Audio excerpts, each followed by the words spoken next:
What's up, collectors? P Rockzilla back again, and today we're gonna be taking a look at the Figma Nezuko DX edition from Demon Slayer.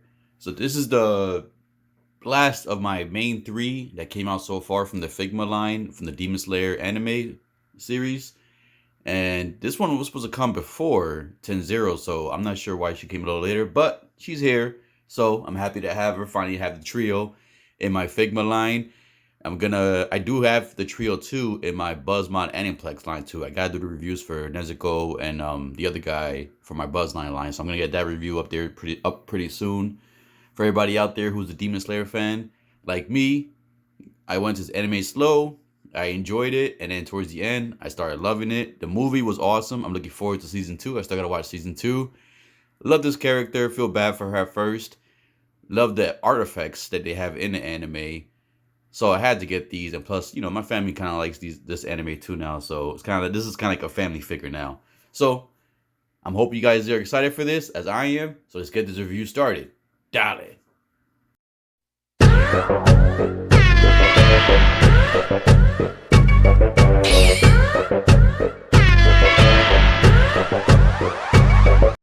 As always, let's go ahead and take a look at the box because the Figma lines are infamous for KOs and bootlegs being made on them. So this is the front of the box for the DX version. Once again, back, you got the information back here.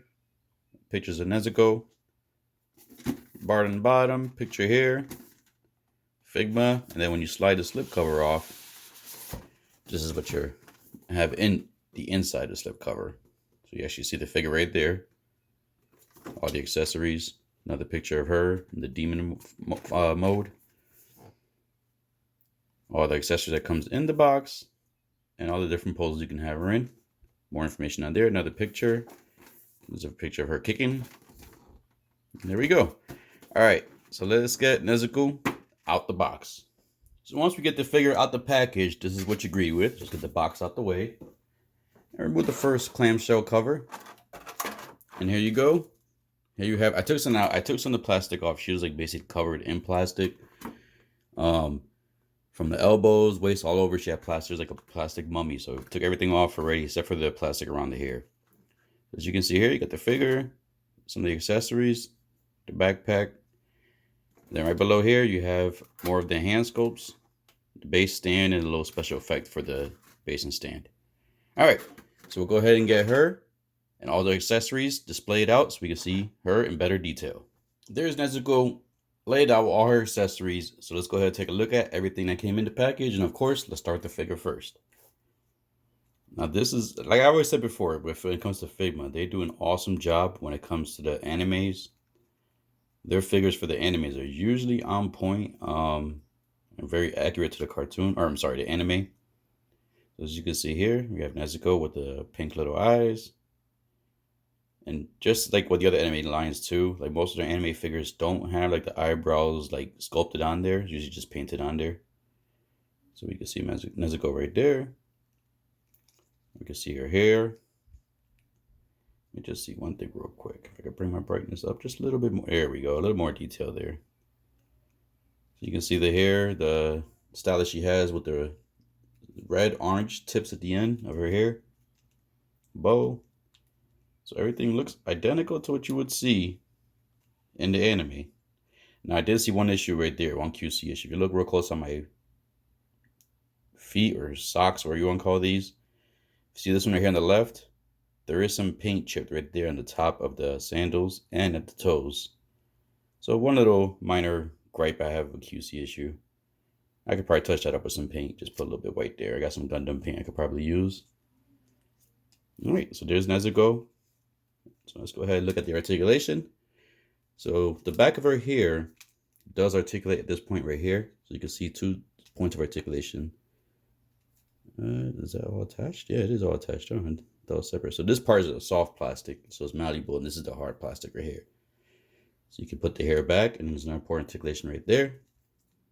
Same thing. You can bring the hair up. So you want to do some kind of pose with her, like in the air, or coming down from a jump. You can do that with the hair. This part is not articulated, but it is a soft plastic, so you could move it around and adjust that for kind of poses and stuff like that. All right, so with the hairs up, the two hair pieces up, let's look at the head articulation. So she could look sideways. Now, like I said before, if you looked at one of my first reviews, I did do 360 with one of the heads and it just broke off. So I don't want to take the chance with any Figmas, but it does go 360. Now, she could look far down, which is awesome, but she is pretty hindered looking up because of the hair in the back. You can see the joint way back under there. Let's see if we bring this in.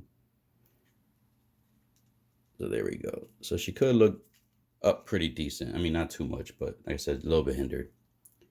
All right, so the hands and the arms can move up all the way up like that. So she could do the T-pose. You do get twist at the shoulder, not the bicep. You do get double jointed elbows. And like the other ones, you do get twist here at the forearm. You can see that seam right there. You do get twist here, so you can articulate that a little bit. Change around that portion of the robe. So there we go. We got her there just like that. At the wrist, you get full 360 and articulation. Same thing on the other side. All right.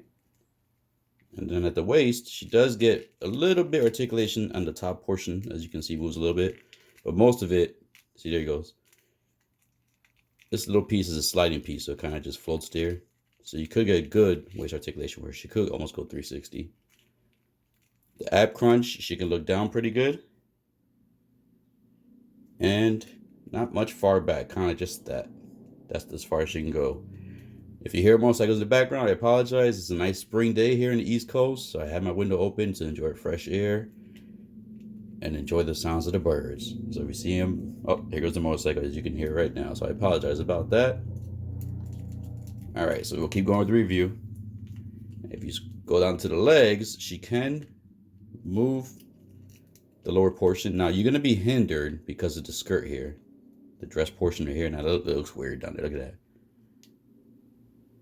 That looks weird. But anyways, you're gonna be hindered a little bit, but she could move the legs up. So as you can see, her legs can go all the way up.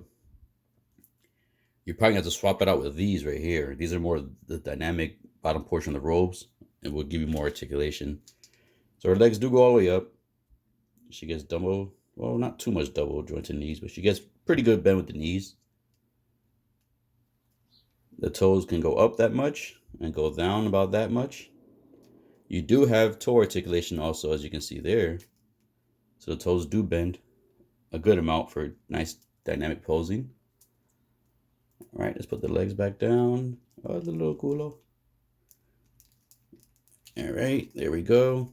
And let's see how far. The legs, same thing. They could split out pretty good. Just got to be careful because of the skirt portion, or the dress, the robe portion in the bottom. So like I said, once I swap that out with the other one, I'll try to do a dynamic pose with that, see how far I can get the posing of the legs and how far out they go. So you can just squish this back in. This is articulated too. You can do a little Marilyn Monroe action right here. Woo! All right. That's good. Legs are good. All right, so we went over articulation. So as you can see, she's very articulated. Now, actually, let's see if we get something real quick. Because mine looks like one of my knees. It's kind of bending the other way. All right, so let's go ahead and put her down now. So we looked at articulation. Now, just to note too, the mouthpiece is removable. So you can remove that on all the face sculpts. So let's put her down. And let's look at the other robe right here. This is the robe piece that you would attach on there. You get some articulation when you attach it there. Nice detail on the outside. You get two of those. Then you get the face sculpt. You get the more like kind of dazed look. And these do come out. I'll show you real quick how they come out. So basically you have to pull this out in the back supposedly. It's a little tricky. Let's get some, well, you get something in there. I'll show you. I have to get something in there to poke that out. And you can take out the mouthpiece. And then here goes the more angry face. This is when she's like, the demon is coming out. You can see the veins in the forehead. And if you take this off, she has the angry, like, mouth, stern looking on there, which I will do. One of my final poses. Then right here, you have the box. Now her brother came with the actual small version of her that goes in the box, so this actually does open. And she could fit in there. If you see, she has a little peg in there, so you could put her in there. So it's pretty cool that, you know, her brother came with the small version of her. That the miniature version actually goes into the box in the anime, and then she comes with the box. And this will strap on to his back. There's a peg here. It'll plug into the back right there. And then you just put these around. The instructions don't really show much on this. So I'm gonna have to do trial and error because I don't think these pieces come off. So I'm gonna have to figure out how to get that on her brother. And then she does come with the different hand scopes. As you can see, got different dynamic hands there, action hands, gripping hands, closed fist hands. And then you do get the hand. Now this is when she turns to the demon form and she uses her power. So now the only thing that kind of sucks is you only get one of these. I thought you get two. In the back of the box, I thought I showed two of these.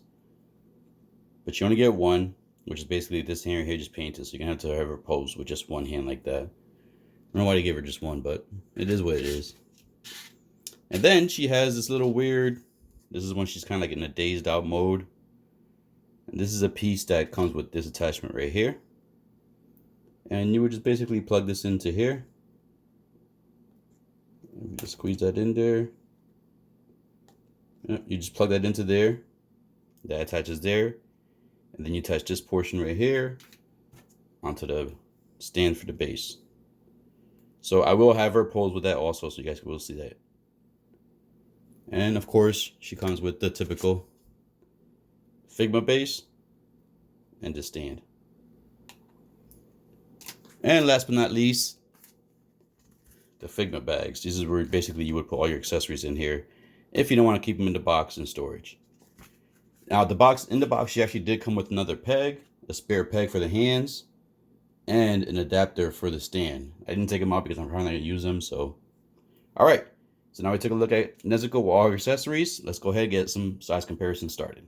I did forget something. I want to go over real quick to show you how you swap out the face sculpt. So basically with all the other figures, there's bangs here. You will see the seam right there. You basically just pull on that bang. And as you can see, the whole face comes off.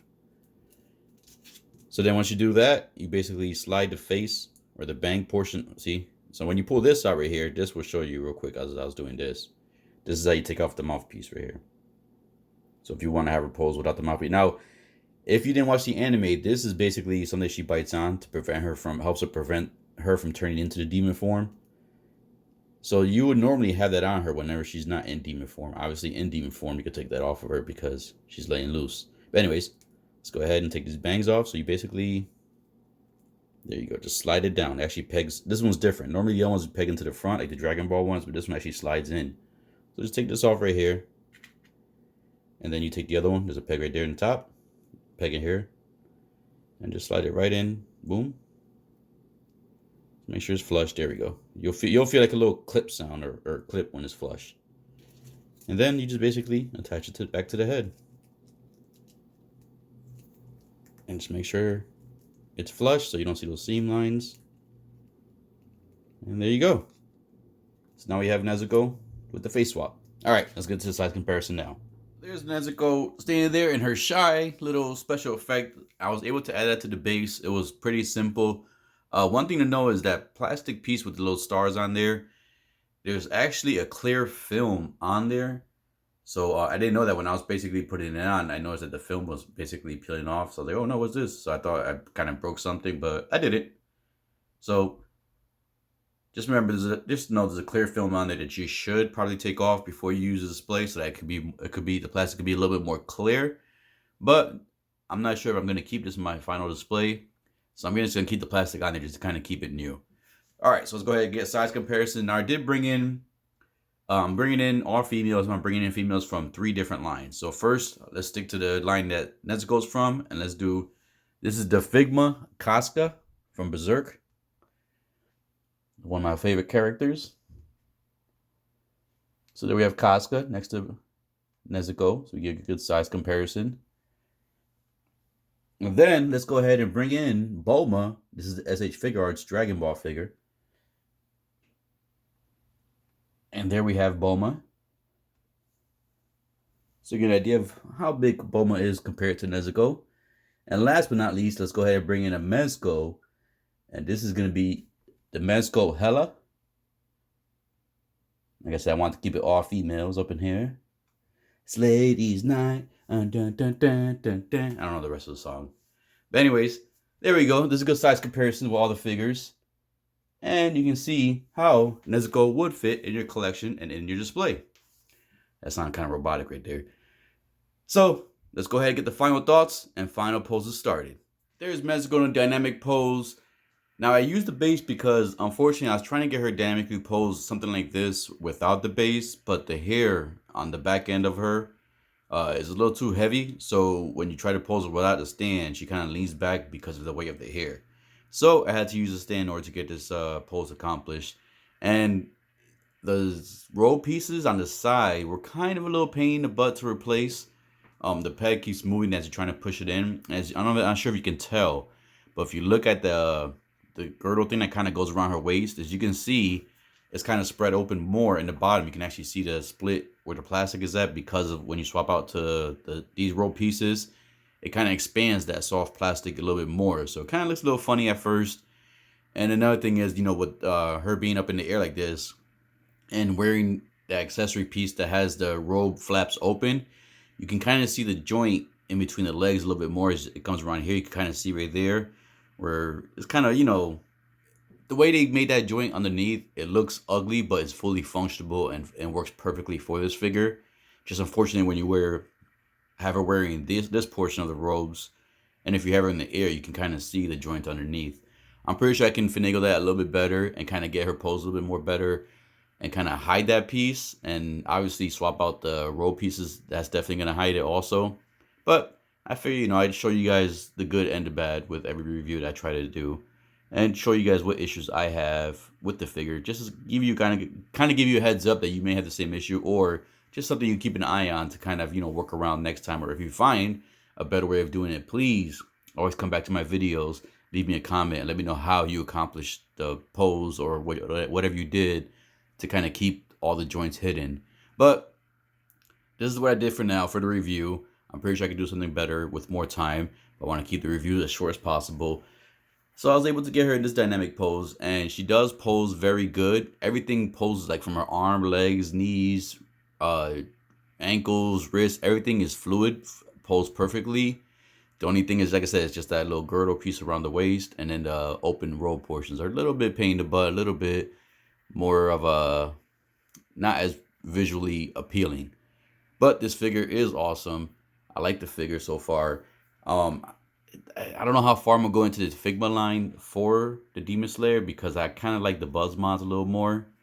They're a little bit more posable, and I kind of want to keep those in more dynamic pose than, like I said, the Figma in more of a standard museum pose for kind of something that the character is known for in the show.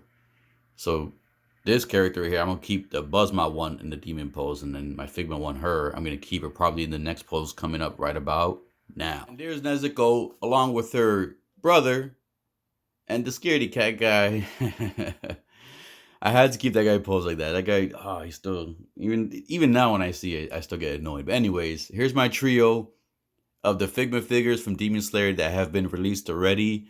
I know there's a few more coming out, and like I said, I'm still on the fence on the other ones. Maybe certain ones I'll grab, as I think I'm gonna lean more towards the Buzz mod route for these figures, or maybe I'll do both. So far I've been doing both so far, so maybe I'll do both Buzz mod and Figma for the rest of the lines. But I'm not sure. Anyways, this figure, she came out. She looks like the anime. They all look like the anime. They all came out looking just like they are on screen. Her posing was not an issue at all. She has good posing.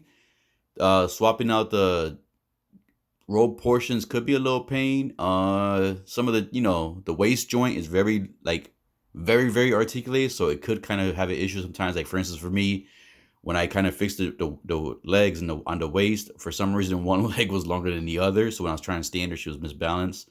So just because of the waist being so flexible, it could cause this. You kind of have to adjust. You have to hold on to one side of the waist to kind of push the leg up. So it's just a little tedious process. Nothing much of a pain. Nothing to kind of mark the figure down. I love these guys. They look they look like the cartoon. They look like the anime, and I'm happy with that. When it comes to the Figmas, I love when they do the anime lines because they comes out just like the anime.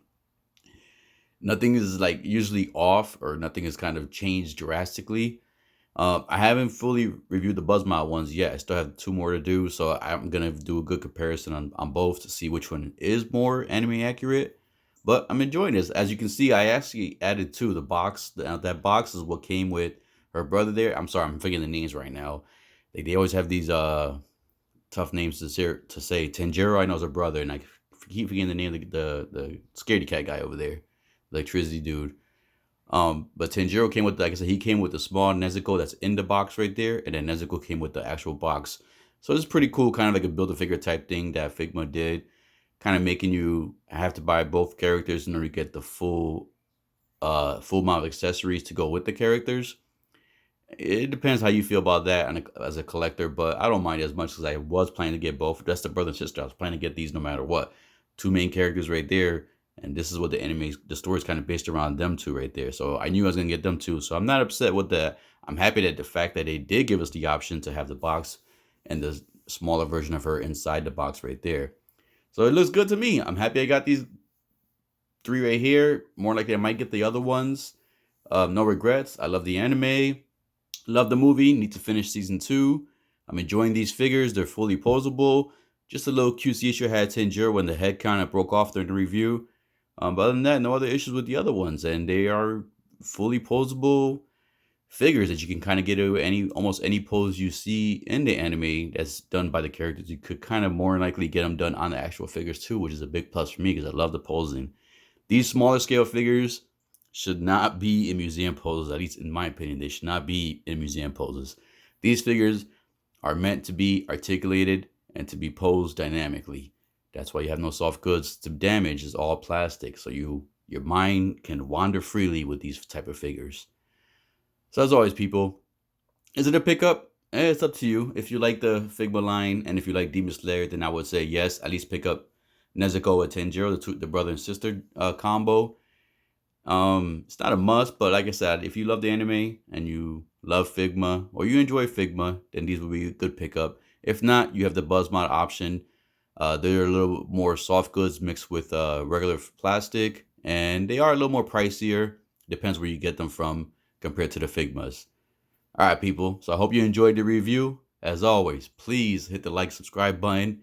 Click that bell notifications. You can be updated on upcoming reviews and shorts I'm going to be doing pretty soon. As always, people, keep collecting.